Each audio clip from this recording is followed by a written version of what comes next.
The afternoon sun hung low over the quiet neighborhood, and the streets shimmered with golden heat.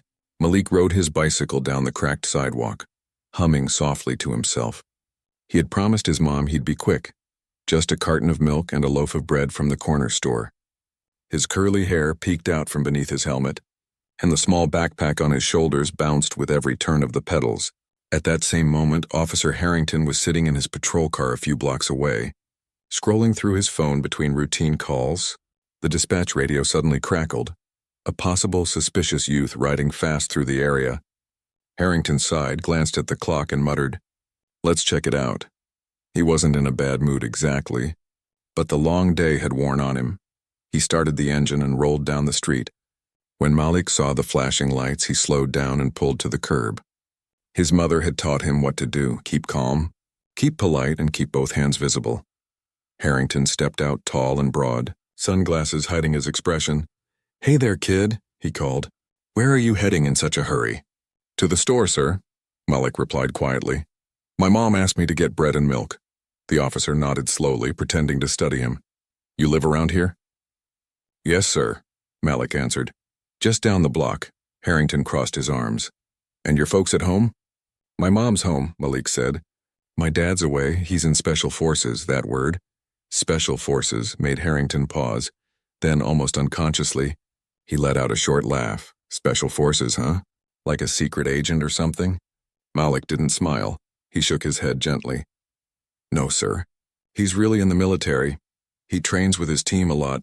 Harrington squinted, taking a slow step closer. Sure, kid. "And I'm the president." He reached for his radio, pretending to run a check. "You got ID or something?" Malik hesitated. He was only 11. "Just my house key tag, sir," he said, offering the small chain from his backpack. It had his father's name engraved, Staff Sergeant Isaiah Carter, and a unit number beneath it. The officer tilted his head, looking more amused than convinced. "Pretty fancy keychain for a little guy," he said, chuckling. "Your dad buy you that at a souvenir shop?" A few people across the street started watching. Phones came out quietly, someone recording, someone whispering. Malik's stomach twisted. He could feel every gaze on him, every whisper floating across the air. "I'm not lying, sir," Malik said softly. "He's coming home today." "Uh-huh," Harrington said. "And I bet he's flying in on a helicopter, right?" His tone was half mocking, half casual, but every word hit like a small cut. Malik looked down, gripping his bike handles tighter. He wanted to leave, but he remembered his dad's voice. Calm, strong, steady. "You stand tall, son, even when someone tries to make you small." The officer radioed another unit for backup, just in case. Another patrol car rolled up, the second officer stepping out slowly, taking in the scene. "What's going on here?" he asked, glancing between Harrington and the nervous boy. "Kid says his dad's in Special Forces," Harrington said with a grin. "Thought we'd verify, national security and all that." The second officer frowned. "He's a child," he said under his breath. But Harrington waved him off. Malik's phone buzzed in his pocket. His hands trembled slightly as he pulled it out. His mom's contact flashed on screen. "Mom." He quickly typed one word: "Help." Aisha Carter was already stepping into her car when the message came through. Her heart raced. She knew her son's calm nature. And if he texted help, it meant something serious. Meanwhile, back on the street, Harrington kept circling Malik like a hawk, asking questions that didn't matter. School, address, father's name again, favorite subject. Malik answered everyone carefully, trying not to sound scared. Within minutes, Aisha's car screeched to a stop nearby. She rushed over, her voice steady but firm. "Officer, what's happening here?" "That's my son." Harrington raised a hand. "Ma'am, please stand back, just a routine check." "Routine check?" she repeated, her voice rising slightly. "He's 11 years old."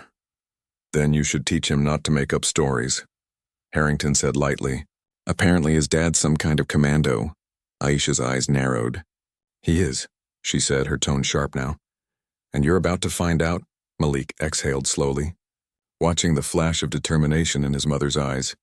He didn't know it yet, but this was only the beginning of a moment that would change how their whole neighborhood saw them, and how Officer Harrington saw himself. The air around the small crowd grew heavier. A few curious onlookers lingered by the sidewalk, whispering about what was happening. Malik stood beside his bicycle, quiet and tense, his eyes fixed on the officer who still treated him like a liar. Officer Harrington smirked, arms crossed, as if he had already solved some grand mystery. "So," Harrington said, his tone playful but sharp, "you're telling me your dad's in Special Forces, huh? What's next, kid? He fights aliens too." The small laugh that followed was cruel. It wasn't loud, but it echoed in Malik's ears. The second officer shifted uncomfortably beside the patrol car, clearly sensing this had gone too far. Malik's fingers trembled slightly, his grip tightening around the handlebars. "I told you the truth, sir," Malik said softly, his voice steady even as fear tried to sneak in. "My dad trains soldiers. He goes away for missions. But he's coming home today?" "Sure he is," Harrington said, rolling his eyes. "And I'm guessing you'll have him call the White House when he gets back, right?" A few people chuckled awkwardly, more out of discomfort than amusement. Aisha clenched her fists, her breath shallow. "Officer, I'm telling you again, my husband is in the military," she said. "And you're making a mistake." Harrington ignored her words. He leaned closer to Malik, tapping the boy's helmet with a finger. "Special Forces, huh? You know what that means, kid?" Malik nodded. "It means he's brave," he said quietly. "He protects people." That answer struck Harrington in a strange way. For a second, he hesitated, but then his pride kicked back in. "That's cute," he said sarcastically. "Maybe you've seen too many movies." The second officer, a younger man named Officer Daniels, stepped forward slightly. "Hey, Harrington, maybe we should just let the kid go. He's got groceries to get." Harrington gave him a look. "Daniels, relax. We're just having a chat." But this wasn't a chat anymore. It was a scene. People were recording with their phones now. Cars slowed as drivers glanced at the flashing lights. A mother and her child stood at the far corner. Watching with concern, Malik could feel his cheeks burning. Every time the officer laughed, it cut deeper. He tried to stay still, remembering his father's lessons. When they doubt you, don't shout back. "Son, your calm is your power." Aisha stepped closer, her voice low but firm. "Officer, you've done enough." "You're embarrassing a child," Harrington shrugged. "If it's true, he has nothing to worry about," he said, turning back to Malik. "So tell me, soldier's son, what's your dad's rank?" "Staff sergeant," Malik answered immediately. Not flinching, Harrington raised an eyebrow. "Oh, he memorized a rank too. Impressive." He chuckled and leaned on the hood of his car. "You ever seen him wear a uniform?" "Yes, sir," Malik replied. "He showed me his medals once." He said one was for bravery. Something about Malik's tone, the quiet certainty, began to draw murmurs from the crowd. One older man called out, "Leave the boy alone, officer. He's just telling you what he knows." Harrington turned his head sharply. "Mind your business," he barked. His irritation was showing now. Aisha held up her phone, camera steady. "I am making this my business, because this is harassment," she said calmly. "You're mocking a child based on your assumptions." "Assumptions?" Harrington repeated. "Lady, I'm doing my job." "No," Aisha said. "You're doing your ego." For a long second, no one spoke. The silence was thick, broken only by the soft hum of a car engine passing by. Harrington's jaw tightened, but before he could answer, Malik's phone buzzed again, a short vibration that made his heart leap. He looked down. It was a text from his father. "Landing now. Home in 10. Malik didn't say anything. He just looked at his mother, and a faint smile flickered across his face. Aisha understood instantly. The tide was about to turn. She took a slow breath, lowering her voice. "Officer," she said.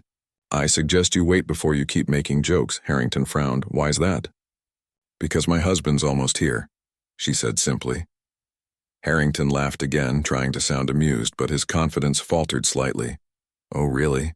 Can't wait to meet him," he said mockingly. "Maybe he'll show me his toy badges." Daniels shifted uneasily. "Harrington, come on," he said quietly. "Just let this go." But Harrington shook his head.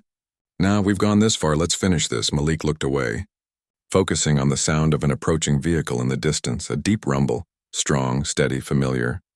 He didn't need to see it to know his dad was coming. The onlookers didn't know yet, but something in the air changed. The laughter faded, the whispers died down. Even Harrington straightened slightly, unaware that his mockery was about to collide head-on with reality. And for Malik, the boy who never raised his voice, never lost his manners, this was the moment he had been waiting for. The moment when truth would speak louder than all the laughter. The street had gone strangely quiet. Even the summer wind seemed to hold its breath. Malik stood still beside his bicycle, eyes fixed on the road where he knew his father would soon appear. The same officer who had mocked him a few minutes ago was now pacing beside his patrol car, trying to look casual, but everyone could sense the tension rising. Officer Harrington cleared his throat and muttered, "Still waiting for your superhero dad, huh?" His tone was weaker now, like he was trying to keep the upper hand. But even he could feel the eyes of the crowd judging him. Malik didn't answer. He just stared down at the key tag that hung from his backpack, the one engraved with his father's name. Staff Sergeant Isaiah Carter. He rubbed his thumb over the metal, hearing his father's voice echo in his mind.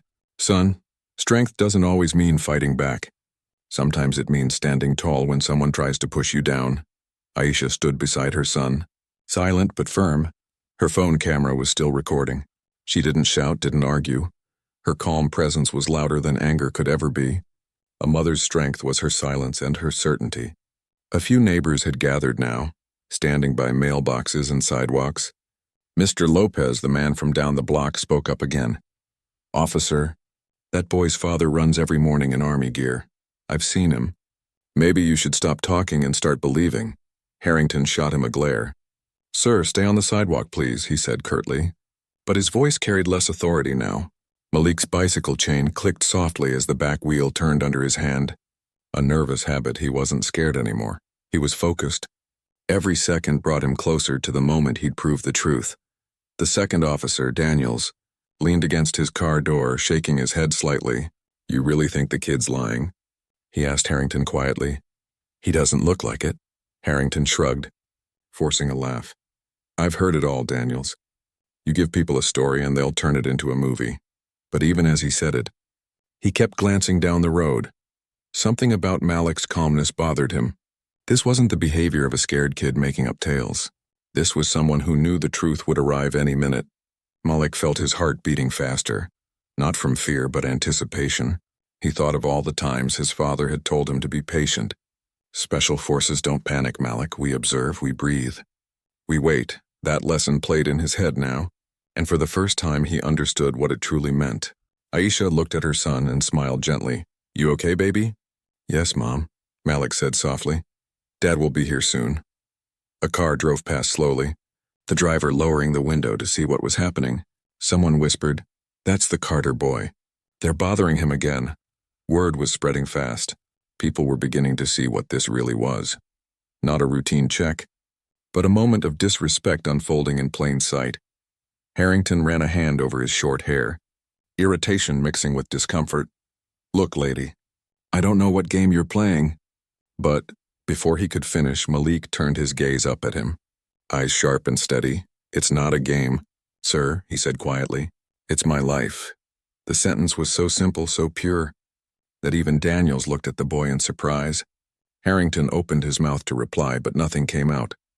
Aisha stepped a little closer to her son, placing a hand on his shoulder. "You've done nothing wrong." "Malik," she said softly, "you told the truth." "And that's enough," Malik nodded. He felt stronger now, not because anyone defended him, but because he realized he didn't need to raise his voice to be heard. His calm had become his shield. A few seconds later, the faint sound of an engine began to hum from the end of the street, deeper and heavier than any ordinary car. Malik's head turned instantly, recognizing that sound from countless mornings when his father returned from night training. "Mom," he whispered, "he's here." Harrington folded his arms, pretending not to notice. "More neighbors, huh?" he said with a smirk. But his confidence faltered the moment he saw the black SUV turning onto the street. The crowd stirred, people shifting. Phones rising again, Daniel straightened. Watching the vehicle slow to a stop, Malik's chest swelled with relief and pride. He didn't smile. He just stood taller, just like his dad always did when facing something serious.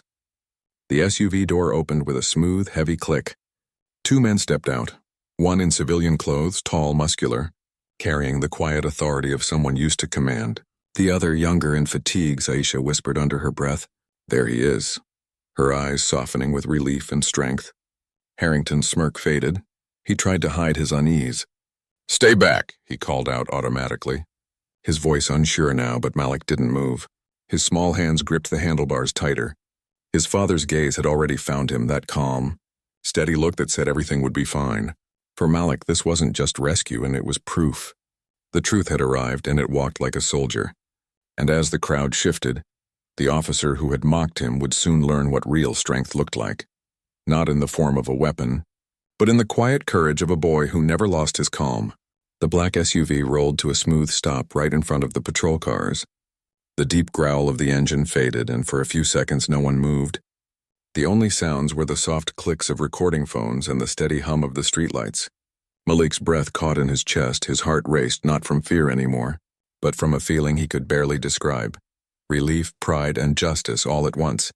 The driver's door opened first, and a tall man stepped out. His presence alone shifted the air. He didn't need to shout or gesture. He just stood there, broad shoulders, calm face, sharp eyes scanning the entire scene in one glance. His dark shirt clung to a strong frame built by years of discipline and danger. This was Staff Sergeant Isaiah Carter. Malik's father. Behind him, another man emerged, wearing a camouflage jacket with unit patches on the sleeves. He said nothing, just adjusted his cap and followed Isaiah's lead. Together they walked toward the small crowd gathering around Malik and Aisha. The people parted naturally. "Like the air making room for a storm, Malik," Isaiah called. His voice deep but gentle, it wasn't loud. Yet it carried through every ear on that street, Dad, Malik breathed, stepping forward. His eyes lit up and the tension in his small body melted away in an instant. Isaiah knelt briefly, placing a steady hand on his son's shoulder. "You okay, son?" "Yes, sir," Malik said proudly. "I told them you were coming." Isaiah smiled faintly. "You did good," he said, straightening up to his full height. His gaze turned toward Officer Harrington, calm but unblinking, the kind of look that made even seasoned soldiers hesitate. Harrington cleared his throat, trying to sound composed. "Sir, I need you to stay back. This is a police matter." Isaiah's tone remained level. "A police matter involving my child?" he asked slowly. "Mind explaining that to me?" Before Harrington could answer, Aisha stepped closer, her voice steady.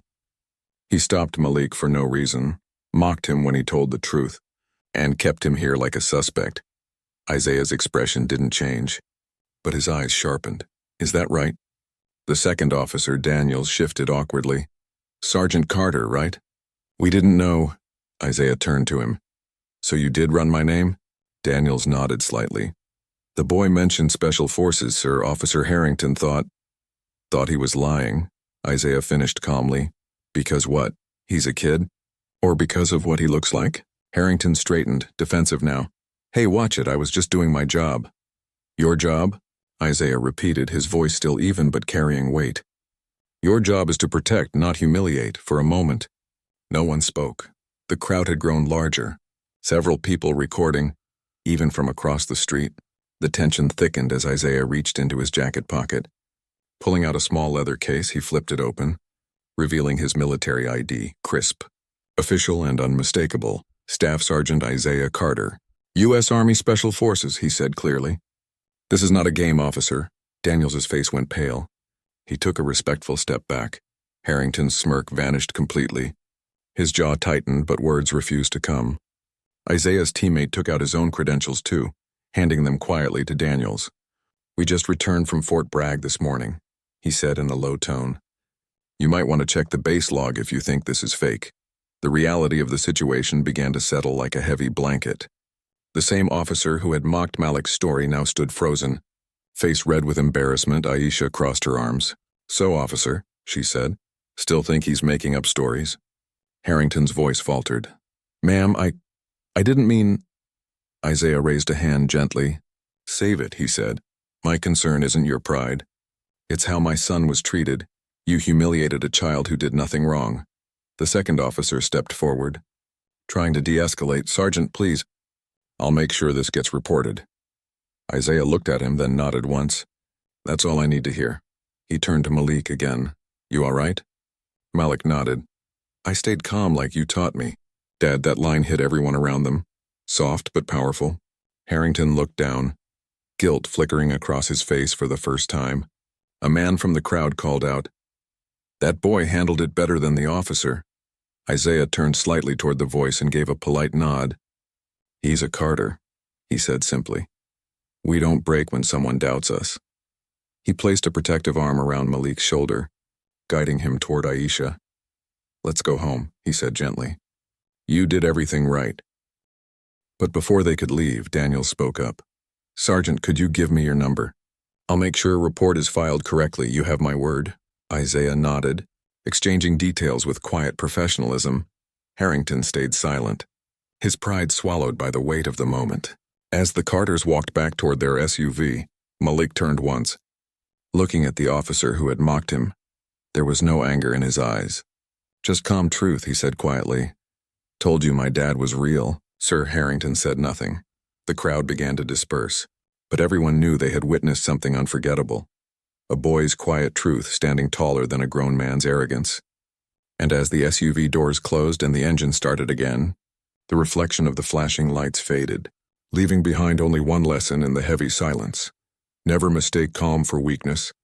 The late afternoon light had turned softer now, spreading long shadows across the pavement.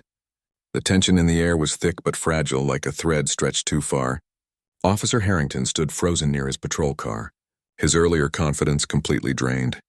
The crowd had quieted, but their eyes stayed locked on the scene, on the boy, the soldier, and the truth that could no longer be denied. Isaiah Carter remained calm, even as anger stirred beneath his steady posture. He wasn't a man who yelled. He had seen too much in life to waste words. His silence carried authority, the kind that came not from rank alone but from integrity. Officer, Isaiah said evenly, his voice clear but not raised. You detained and mocked my son based on your assumption. You owe him and this community as an explanation. Harrington shifted his weight, glancing around like he wanted the ground to swallow him. Sergeant, I was responding to a call, he said. I didn't mean any harm, just doing my job. Isaiah tilted his head slightly. Doing your job doesn't include humiliating a child, he said. That's not procedure, that's prejudice. The words hit hard, and a quiet murmur spread through the crowd. Aisha folded her arms, her phone still recording. He laughed at Malik, she said sharply. Mocked him for telling the truth. Asked for proof like our lives are a joke, Harrington sighed, rubbing the back of his neck. Look, I might have gone too far. But Isaiah cut in. Might have? He said softly. Let's find out for sure. He reached into his jacket again and pulled out his phone, scrolling to a contact labeled Duty Officer, Fort Bragg Command. With calm precision, he tapped the number and put the phone on speaker.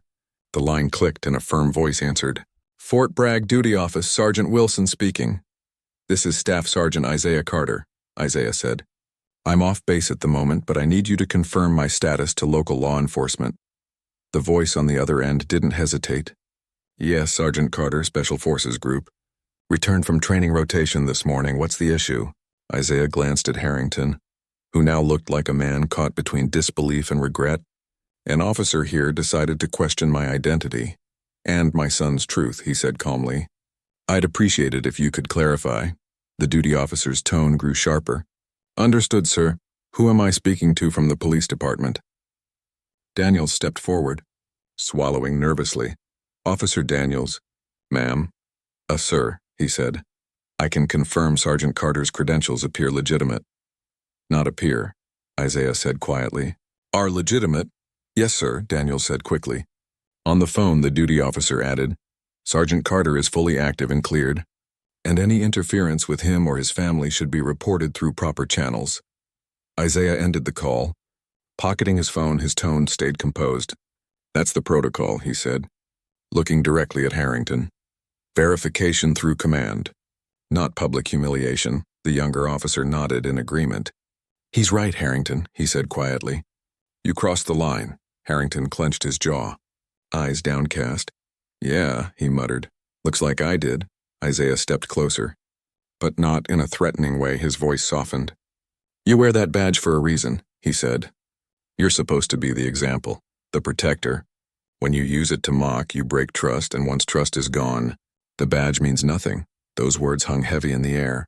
The crowd was silent now, no whispers, no murmurs, just respect for the man who had turned a moment of insult into a lesson. Aisha finally lowered her phone. We'll be filing a report, she said firmly. But not out of revenge, out of principle. Daniels nodded. I'll help you write it, ma'am, he said sincerely. This shouldn't have gone this way. Harrington looked up, guilt clouding his face.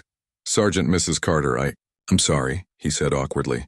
I really am. Isaiah studied him for a long moment, then gave a slow nod. Apologies a start, he said. But change is what matters. Next time you stop someone, you see the person, not your assumptions. Harrington didn't reply. He just nodded stiffly, a quiet shame settling over him. The duty officer's words still echoed in everyone's ears. Proof that truth didn't need to shout. Malik had been right all along. Malik stepped closer to his dad. Did I do okay, Dad? He asked softly, almost whispering. Isaiah turned to him, pride warming his face. You did more than okay, son. You stayed calm. You stayed true. That simple acknowledgment made Malik's eyes glisten. He had endured mockery and disbelief, but his patience had become his strength. As they prepared to leave, Daniels approached Isaiah once more. Sergeant, I'll make sure the right people hear about this, he said quietly. You have my word. Isaiah gave a polite nod. Thank you, Officer Daniels, he said. Integrity's a rare thing, keep it. They shook hands briefly. Two men from very different worlds, but both understanding what honor truly meant. As Isaiah led his family toward the SUV, the onlookers began to applaud softly.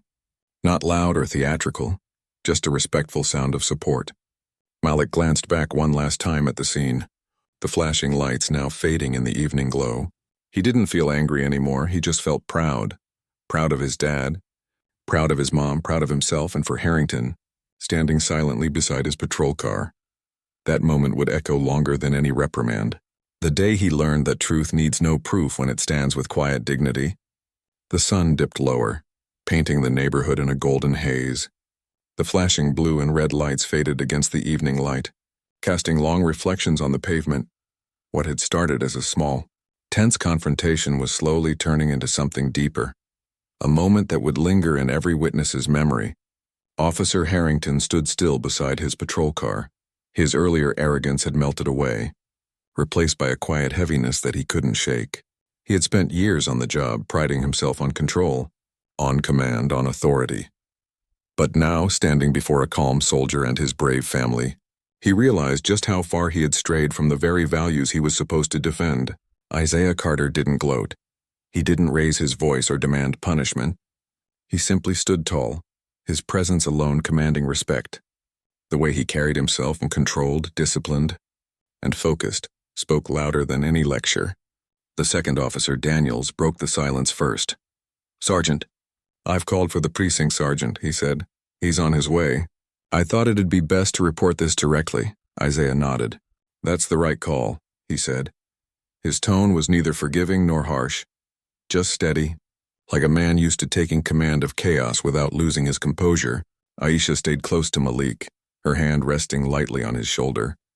Her phone was still recording, but her expression was softer now, less anger, more resolve. She wanted accountability, not revenge.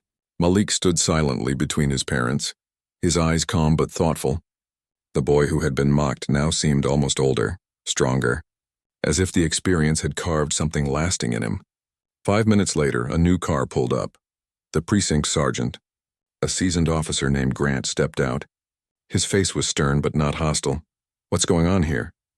He asked, glancing from the Carters to Harrington. Daniels quickly summarized the incident, leaving out excuses. His tone was factual, honest, and clear. Grant's eyes darkened as he listened, especially when he heard the part about the mockery. Officer Harrington, Grant said finally, his voice heavy. Is that true? Harrington's throat felt dry. Yes, sir, he said quietly. I handled it wrong. That's putting it lightly, Grant said. You humiliated a child, made baseless assumptions, and ignored protocol. You know the kind of damage that does to trust, to our reputation. Harrington looked down, unable to meet his superior's eyes. Yes, sir, he muttered. Isaiah watched without satisfaction. His tone remained even. Sergeant, I don't want this to turn into a spectacle, he said. My point isn't to ruin a man's career, but to remind everyone what that badge is supposed to mean. Grant nodded slowly. Understood. Sergeant, he said respectfully, you have my word. This will be reviewed properly. He turned to Aisha. Ma'am, you're welcome to submit that recording officially. It'll support the investigation. I plan to, she replied calmly. This isn't just for Malik. It's for every kid who's ever been told their truth was too big to believe. Grant's gaze softened. He looked at Malik and smiled faintly. You did good today, son. Better than most adults would have, Malik nodded politely. Thank you, sir, he said. His small voice carried a quiet pride. Harrington stepped forward, hesitant but sincere. Sergeant Carter, he said. Mrs. Carter, Malik. I know an apology won't fix what I did, but I want to say it anyway. I was wrong. I shouldn't have treated you like that. Isaiah looked him in the eye. Acknowledging it is the first step, he said. I accept your apology, but don't waste it. Learn from it. Harrington nodded. I will, he said softly. Grant gestured toward Harrington. You'll file a written report tonight, he ordered. And I'll be sending you to remedial training. Effective immediately. Harrington nodded again, silently grateful that the man he had disrespected wasn't demanding more. The crowd, sensing closure, began to thin out. Some still murmured in disbelief at what they'd witnessed, while others smiled at Malik, a quiet kind of admiration in their eyes.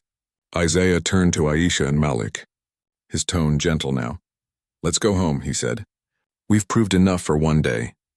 As they walked toward their SUV, Malik looked up at his father. Dad, he said softly, were you ever scared? Isaiah smiled faintly. Always, he said. But fear's not the enemy, son. Losing control of it is today. You controlled it. Malik thought about that as they reached the car. His father's words wrapped around his heart like armor. He realized he didn't just want to be strong like his dad. He wanted to be calm like him. Before they got in, Aisha turned one last time to look at Harrington. Do better next time, she said quietly. Not for us, or for whoever comes next. Harrington nodded, eyes lowered. I will, ma'am, he said, his voice heavy but genuine. As the Carters drove away, the street returned to its stillness. The lights faded, the murmurs stopped, and only the echo of what had happened remained. Inside the car, Malik leaned his head against the window, watching the city roll by. He wasn't thinking about fear anymore or shame. He was thinking about truth, how sometimes it doesn't need to shout. It just needs to stand, and behind him on that quiet block, a man in a police uniform stood alone under the fading sunlight. Feeling the weight of what he'd done, the shift had begun, not just in him, but in everyone who had witnessed the strength of a boy and the dignity of a soldier. The next morning broke soft and quiet. Sunlight filtered through the blinds of the Carter home, casting thin golden lines across the living room floor. The storm of the previous day had passed, but its memory lingered in the minds of everyone who had witnessed it. For Malik, it was a new kind of morning, calm, but full of thoughts he couldn't shake. He sat at the kitchen table with a bowl of cereal, staring at the milk swirling inside. His father stood by the counter, freshly shaven, his uniform neatly folded beside a cup of coffee. Isaiah was always composed, but even he seemed deep in thought. Dad, Malik said after a moment, do you think Officer Harrington really meant his apology? Isaiah took a slow sip of coffee before answering. That's not for us to decide, son, he said gently. Some men say sorry because they're caught. Others say it because they finally see. Time will tell which one he is. Aisha walked in, her hair tied back, her phone buzzing with messages. News of the incident had spread faster than they expected. The video she'd recorded had made its way through local groups. Shared quietly but widely, she wasn't after fame, she just wanted awareness. There's been talk, she said, glancing at her husband. The police department wants to meet us this afternoon. They're arranging a public apology. Isaiah nodded. Good, he said simply. Accountability matters. Malik looked up. Does that mean Officer Harrington's coming too? Yes, Aisha said. He'll be there. Malik's stomach twisted a little. He wasn't angry. But the idea of facing that same officer again made his chest feel heavy. Later that day, the Carter family arrived at the community center downtown. The atmosphere was formal but not cold. Reporters were kept outside, while inside, a few local leaders, officers, and residents had gathered.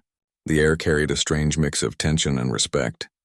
Officer Harrington stood near the podium, dressed neatly but without his sunglasses. His face looked tired, not from lack of sleep but from the weight of reflection. The man who once laughed in arrogance now seemed smaller, quieter, humbled. When the Carters entered, all eyes shifted. Malik held his mother's hand tightly. Isaiah walked with his usual quiet authority, and Aisha nodded politely to those who greeted them. Grant, the precinct sergeant, stepped forward first, clearing his throat. "We're here today to acknowledge an incident that never should have happened," he said firmly. "It's important to face mistakes openly, and it's more important to learn from them." He gestured toward Harrington. "Officer Harrington has something to say." Harrington stepped up to the microphone. His hands trembled slightly as he adjusted the paper he'd written on. But he didn't read it. He looked directly at the Carters instead. "I've been a police officer for 12 years, he began, his voice low. "And somewhere along the line, I forgot what that badge truly means. Yesterday I stopped your son Malik and I treated him with disrespect. I made assumptions, ugly ones, and I mocked what I didn't understand." The room was silent. Every ear tuned to his words. "I saw a boy and didn't see the truth in him," he continued. "And when he told me his father was in special forces, I laughed because of my own bias. I'm ashamed of that, Malik." "You didn't deserve that," Malik blinked, unsure how to respond. He'd never seen an adult apologize like this before. Not like this. Harrington turned to Isaiah next. "Sergeant Carter, I owe you an apology as well. I disrespected your family, your service, and your example. You handled it better than I ever could have. You showed me what real discipline looks like." Isaiah nodded slowly, his expression steady but sincere. "Acknowledging your mistake takes courage," he said. "Now make sure it leads to change." "I will," Harrington said quietly. "I've already enrolled in the community relations training and requested a mentorship assignment under Officer Daniels. I need to earn back the trust I lost." Aisha's voice joined in, calm but resolute. "Words are powerful, officer," she said, "but consistency proves character. Show this city that you mean what you say." "Yes, ma'am," Harrington replied, his tone humble. "I will." The room was heavy with silence again, but this time it wasn't tension. It was transformation. Something had shifted, not just between them, but in everyone watching. Then Grant spoke again.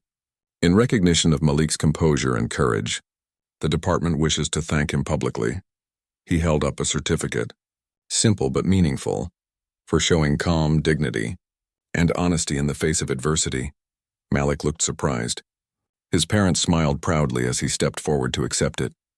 The applause that followed wasn't loud, but it was heartfelt. Harrington extended his hand awkwardly. "Malik," he said, "you reminded me what honor looks like." Malik hesitated for a second, then reached out and shook his hand. His voice was quiet but clear. "Thank you, sir. I hope you remember it next time." That single line struck deeper than any speech could. Harrington nodded slowly. "I will," he said. "I promise." As the event ended, Isaiah placed a hand on Malik's shoulder, whispering, "Proud of you, son." Outside, the sunlight felt warmer. Aisha smiled. "Sometimes justice doesn't need noise," she said softly. "It just needs truth." Malik looked up at the sky, the same calm confidence returning to his eyes. "And maybe," he said, "a little patience too." Isaiah smiled at that. "That's my boy," he said behind them in that small hall. A man in uniform stood silently, carrying not just guilt, but the beginning of change. A week passed since the apology, yet the echoes of that day still rippled through the small city. The video of the encounter, Aisha's calm recording of truth and courage, had quietly spread far beyond their neighborhood. It wasn't about scandal or anger anymore. It was about reflection. People saw not just a confrontation, but a lesson in restraint, humanity, and the strength of quiet dignity. At the Carter home, things had begun returning to normal. Malik was back to his morning routine, pedaling his bicycle along the same street where everything had happened. The corner store clerk waved and smiled warmly now. "Morning, hero," he joked. Malik laughed shyly. "I'm no hero," he said. "I just told the truth." But the truth had changed things. The local precinct had started new training sessions on community communication. Officer Daniels had become one of the instructors, and Officer Harrington, now humbled, sat among the trainees, listening instead of talking, learning instead of leading. He hadn't been fired. Isaiah had asked for that himself. "Growth doesn't come from ending a man's career," he'd said. "It comes from changing how he carries it." Isaiah returned to work too, slipping back into his disciplined rhythm. He didn't speak much about the incident, but his colleagues knew. The story had reached the base before he did, and they'd greeted him with quiet nods of respect. He never bragged, never posted, but his actions spoke volumes one morning. As Malik tied his sneakers for school, Isaiah entered the room. carrying something small in his hand, a polished metal pin shaped like a shield. "This was given to me on my first mission," Isaiah said. "It's not a medal, just a reminder that calm is power. And courage isn't loud." He pinned it gently onto Malik's backpack strap. "You earned it more than I ever did," he added. Malik looked at it proudly. "Thanks, Dad," he said softly. "But I didn't do much." Isaiah smiled faintly. "You did everything right," he said. "You didn't let anger decide who you are." That evening, a letter arrived in their mailbox. The envelope bore the seal of the city's police department. Inside was a handwritten note from Officer Harrington. "Sergeant Carter and family, I've spent the past week reflecting on what happened. I've replayed every word, every mistake, and every moment of arrogance. I don't expect forgiveness, but I want you to know that your patience changed me more than punishment ever could. I've requested to lead a youth outreach program, to teach kids what respect should look like in uniform. Thank you for reminding me what the badge stands for. Officer Harrington." Aisha read the letter aloud at dinner, her eyes softened at the end. "He's trying," she said. Isaiah nodded slowly. "Then we did our part." Malik grinned. "Does this mean we can go jogging again tomorrow, Dad?" Isaiah chuckled. "You think I was going to skip that?" Sunrise sharp, same route. The next morning came crisp and cool. The sky painted with orange and pink. Malik and Isaiah jogged down the same block where everything had unfolded days before. People they passed greeted them differently now. Not out of pity, but with respect, genuine and quiet. When they reached the corner, Malik slowed his pace, staring for a moment at the spot where his bike once stood surrounded by flashing lights. The memory wasn't painful anymore. Just a reminder. He took a deep breath and smiled. "Feels different now," he said. Isaiah nodded. "Because it is," he said. "You turned a bad moment into something good." At that same hour, across town, Harrington sat in a classroom with new recruits, listening to a lecture on bias and empathy. The instructor asked him to share his experience, and though his voice trembled, he did. He told them about the boy who stood calm while he mocked him, about the soldier who corrected him without raising his voice, about the lesson that nearly broke him but ultimately rebuilt him. He ended simply, "Authority without respect is just control, but respect, that's earned through humility." Back in the Carter home, Aisha opened her laptop to an email from the local community board. They wanted Isaiah and Malik to speak at a youth forum, not as victims but as voices of integrity. "Would you do it?" she asked Malik. He hesitated, then smiled shyly. "Only if you come too." That evening, the family sat on the porch watching the sun fade. The city felt different now. Not perfect, not healed completely, but changing. The kind of change that starts small and spreads like warmth. A soft breeze carried through the street, rustling the trees.